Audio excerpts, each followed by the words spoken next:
So there's a lot of room to grow in the opposite direction, in a sense that there is a suspicion that Donald Trump's kind of floor is, not like the bottom, which he cannot go under because he can always go lower, but it's accepted that's about 32%. So kind of like there's no matter what he says, this is that kind of a Fifth Avenue argument that he can go out and shoot somebody on Fifth Avenue and he wouldn't lose any support. That lose any support currently is believed to be at about 32%.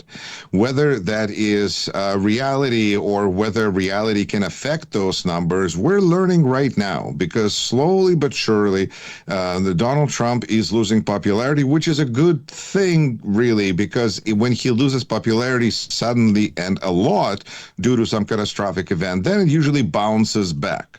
But when it just systematically erodes, every poll shows a little bit lower, it really just highlights the dreadful situation that the United States is in right now. And that is, we are uncertain. What Donald Trump has done in less than 100 days is he destroyed confidence in the United States, that confidence that people from outside of the United States have in the United States, but even more fundamentally, confidence that people inside the United States have about the United States itself. It is really a tremendous accomplishment that hard to imagine. I mean, I think Americans felt similar feel of kind of a disempowerment and diminishment after 9/11, when we realized that terrible things can occur.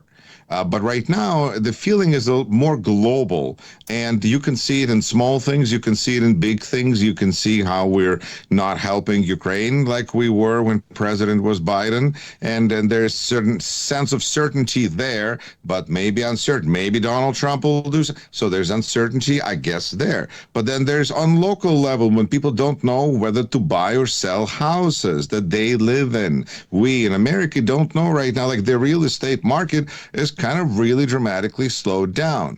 And of course, this is an opportunity for administration to say, hey, well, the bad things have happened in the past. Come on, let's get real. There's always, this kind of like, let's get real attitude. But their let's get real attitude crashes into reality, which is that this is just the beginning of, I'm not going to say beginning of the end, because I think that is in a way what Donald Trump and his ilk want, is that they want this kind of the old United States to be over with, that, law and order and the government helping those that have been disadvantaged and helping everyone compete. No. Enough of that.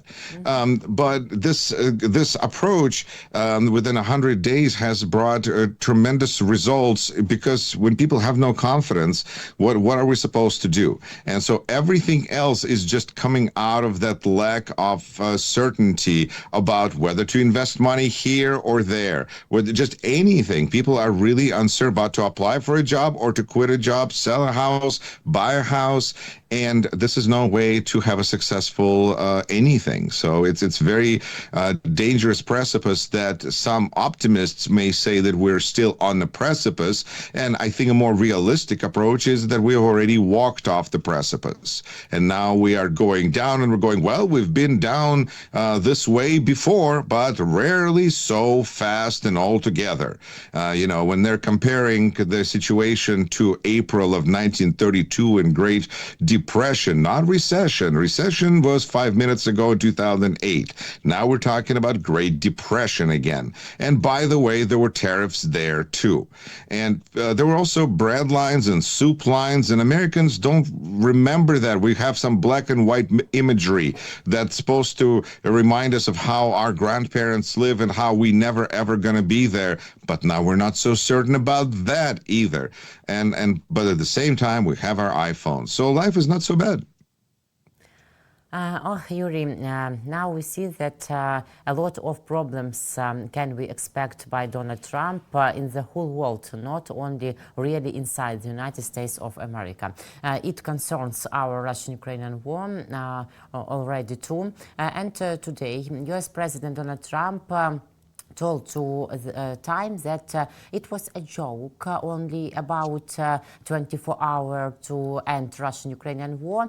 And then today he told media representatives about new information about deadlines, flying to Italy, where he was going to participate in the farewell ceremony with Pope Francis.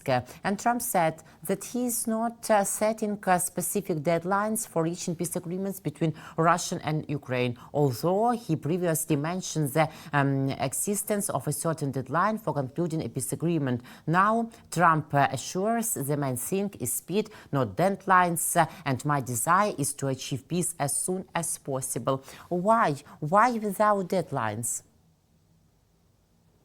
This is a really important question because when Donald Trump said that 24 hours was really meant as a perhaps even a joke, he was absolutely right, because when I was speaking we had a town hall for our local congressman who did not show up to meeting with his constituents. He was notified, and in fact, when I was streaming it on some social media platform, I actually saw that he tuned in and he was watching the town hall meeting. But he was there, and so I mentioned in my speech when I spoke, because it was a town hall meeting, everybody had 2 minutes. During my 2 minutes, I mentioned Ukraine, and I mentioned that there was a 24-hour mention. And you know how people responded there? They laughed. So, maybe 24 hours was just not the way that Donald Trump perhaps intended it to.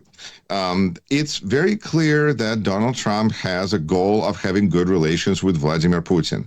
And everything that goes outside of that is some kind of a pretense. However, we saw a lot of people who were willing to pretend to themselves, to their own detriment, that Donald Trump was going to be better for Ukraine than Joe Biden and then Kamala Harris would have been. And I think it is, first of all, just remarkable to what extent people feel that it is a responsibility of Democrats. The Democrats did not put up a better candidate, and therefore Donald Trump won, which is such an amazingly brazen statement, because it is a responsibility of each voter to look at the information presented. And it wasn't very difficult to see that Donald Trump was going to do what he's doing because he's doing what he's done before and what he said he was going to do. So when people were taking his statements and ignoring them, don't blame somebody else afterwards. It just seems a little ludicrous to do that. So I think that Democrats really here it's really remarkable to what extent it is irrelevant what Democrats do. Democrats could all become transgendered and they could all win on elections because it's about Donald Trump and what he's doing to destroy this country. And at least that's how people, if they feel that way, then they're going to vote for the alternative, which may have a strategy, may not have a strategy. It doesn't matter, does it?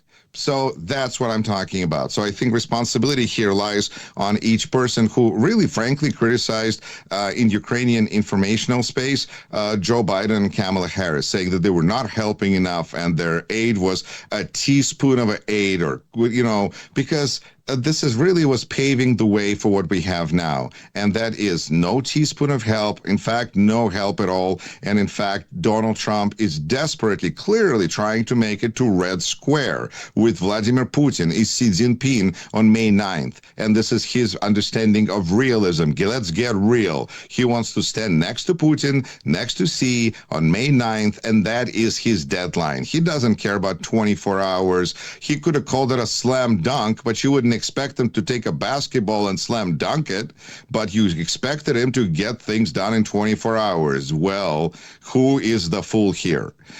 So he really wants to be there for the division of the Yalta II, for the, I guess you can't divide the world over Zoom, and you have to be there in person, and he's really trying. Although it's interesting because Peskov of Kremlin said that, Donald Trump is not expected here on May 9th, which I think is pretty rude, considering how hard President Trump is trying to make it and how hard he's trying to get Ukraine to surrender and to capitulate and to sign whatever agreement is placed in front of Ukrainian president so that Donald Trump could not just get Nobel Peace Prize, but to be with Vladimir Putin in Kremlin on May 9th. And time is running out. And I think, to me, that is just as much of a reason to explain why Donald Trump is upset about Ukraine